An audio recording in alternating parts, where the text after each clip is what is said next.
Robbie, put your hands up. Robbie! The Tom and Robbie scenes together are really what we set up from the beginning in a very clear way, this collision course. I think they're some of the best scenes in the show. We're almost there, Robbie, come on. Where it's a collision course between two men on the brink of family tragedies, and not the questions of what's good or bad, but what's right and wrong. This is not easy to shoot a show like this and to shoot it the way we shot it. It doesn't get any more difficult than this. You know, it's heavy material, so it can get very maudlin and down, but we always kept it light. Do you think I could add a line where I say something like, "You left me out there to die, Robbie, and here I am"? So, best line ever written. Oh, Mark.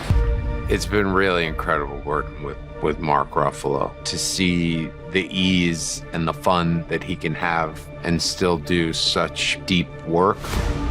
And Tom can get really serious in moments too. He can laugh, he can be sweet, he can be scary, he can be violent. And in each episode, really, I'd be able to go through such a range of emotions. That's not an easy task. I would say when I first read the scripts, I knew this is going to be a physically demanding show. So in episode 6, the first 20 pages take place in the woods with a huge action sequence.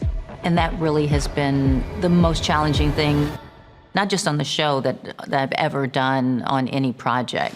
The sequences are very elaborate, so it just takes a lot of prep to storyboard everything out, shot list everything so precisely. It was intense, but Justin, our stunt coordinator, he knew that I was a wrestler, so he put a lot of wrestling into. You know, Jamie's just so hardcore, and I couldn't even say my lines. I was so scared of him. That was that, real and honest and raw. I got bit. He got a bump on his head. I got a concussion. And it just felt so authentic. And it's not just about that. You see these two men who have been, you know, on this collision course for a while, have this really scrappy fight that was also very emotionally driven. At the end of it, it was so full of crazy emotion that you're not only physically drained, you are emotionally drained at the end of these fight sequences.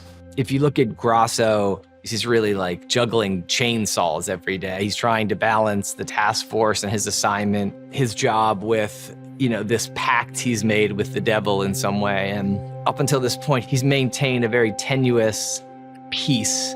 And then when Lizzie gets hit, that's all shattered. And so I think it's the incident that makes Grasso look in the mirror and realize he can't go on this way. It's just brutal because obviously we've just seen her save herself.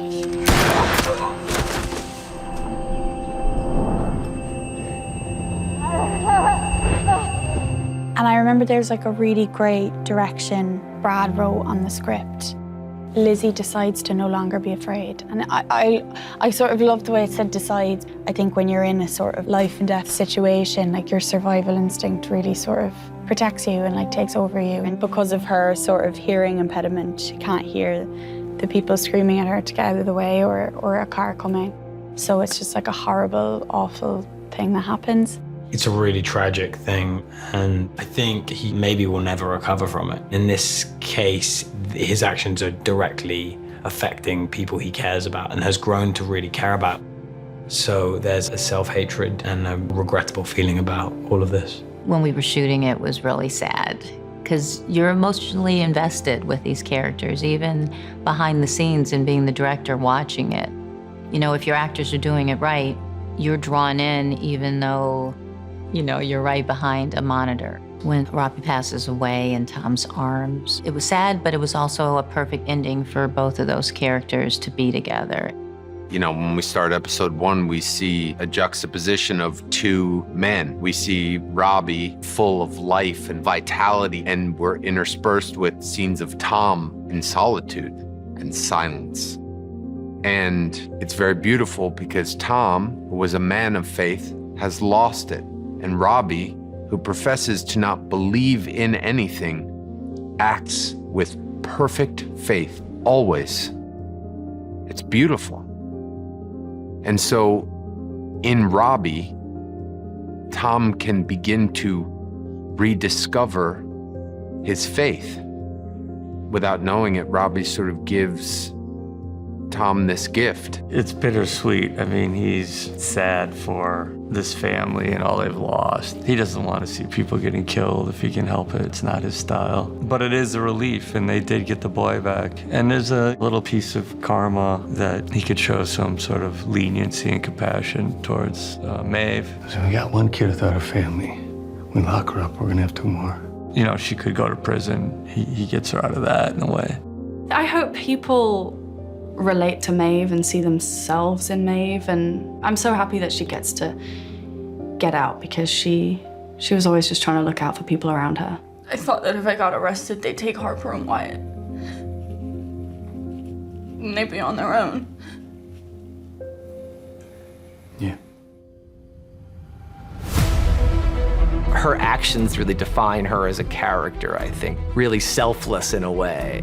And it's not about her. And I think Grasso is someone who wants to believe in something. And so when he meets Tom, Did you direct Cliff Broward to Wissahickon Park? then it's really exciting to hear what they say to each other and how those words carry into the last episode of the show. What do you believe? I believe you did. Well, that's the thing. Between believing something and proving it, a million miles lie.